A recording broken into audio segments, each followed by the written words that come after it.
Hello, I am Leyla Amara, and today I'm going to be speaking about a subject that is quite personal to me, and this is my first ever YouTube video, so I thought I would make it a bit of a personal yet relatable one.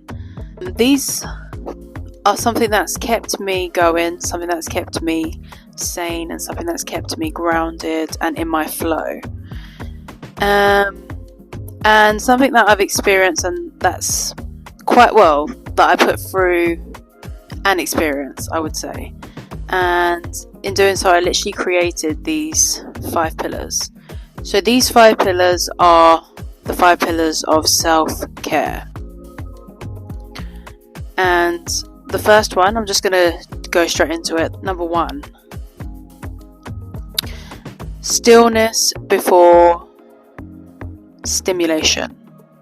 And what that means exactly is just being still. The first thing I do before I wake up, I don't scroll, I don't check my phone. I allow myself to be in silence, to feel and meet me before the world meets me. And I give myself that time because I'm meeting myself first. I've just woken up, it's a new day. Before anything else comes into my mind or anything that I'm consuming, I will first consume myself. And that could look like just sitting still for a moment, doing something that is personal to you.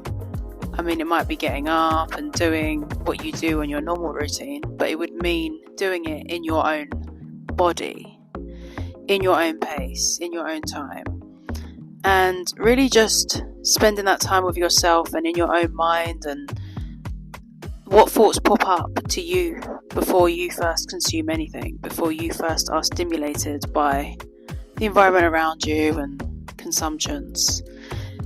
And you'll be surprised really what shows up for you in their moments and how it sets the tone for the day.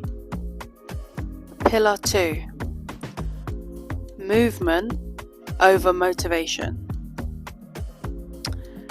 And what this means really to me is I don't wait to feel inspired to move. I move because my body's telling me to move. I move because that's the thing that I want to do. So when I listen to my body first, it tells me what it needs way before my mind tells me.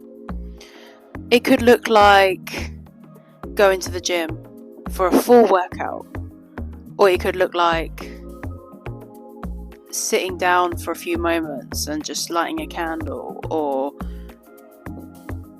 going at a slow pace, or doing what comes to me.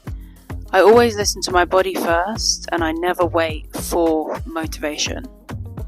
Number 3, high quality input only.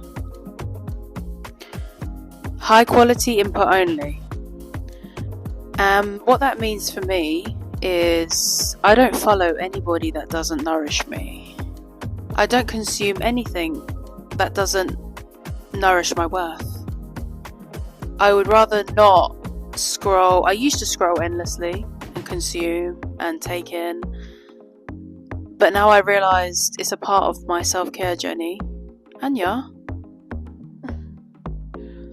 she's literally loving life. It's a part of my self-care journey to know what goes into my mind, know what I'm consuming into my fields, and if it's not nourishing for me, music, podcasts, words, people, it stays outside of my fields. So a little mindset shift.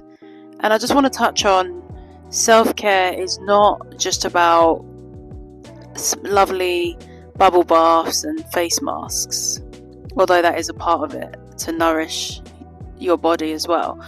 Although that is a part of it, but it's a very small percentage. A lot of self-care comes in other ways. Pillar 4, micro boundaries, major results. And what that means to me is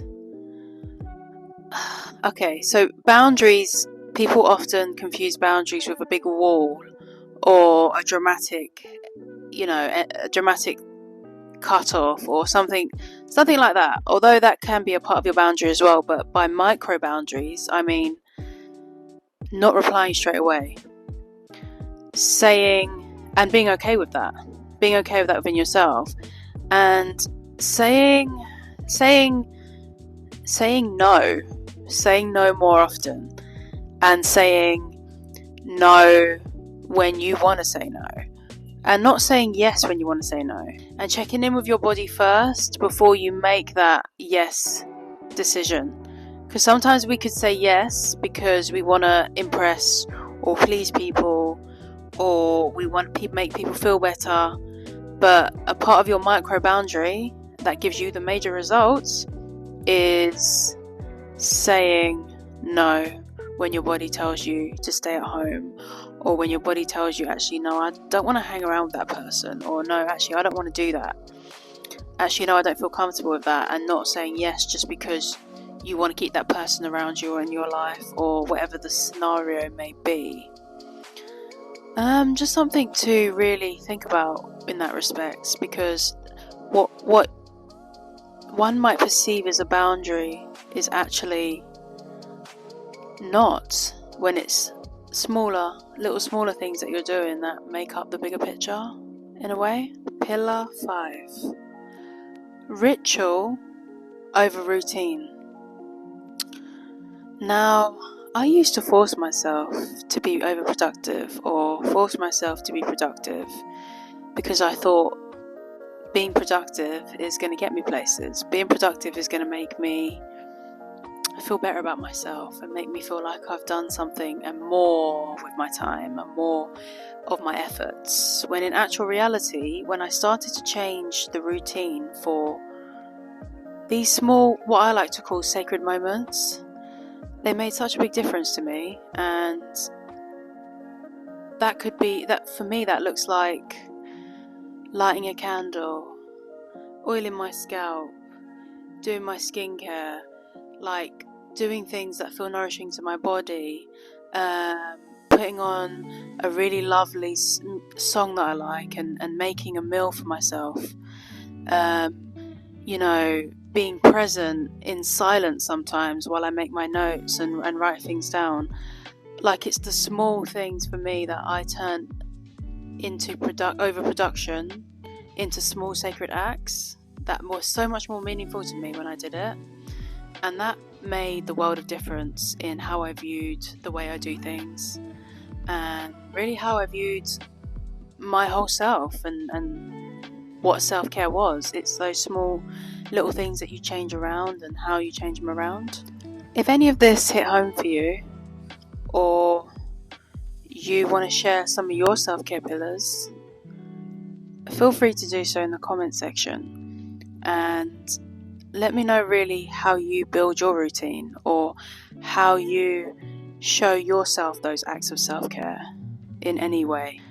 I want to thank you for taking the time out to listen to this, and if you enjoyed this, as I said, there is a lot more coming.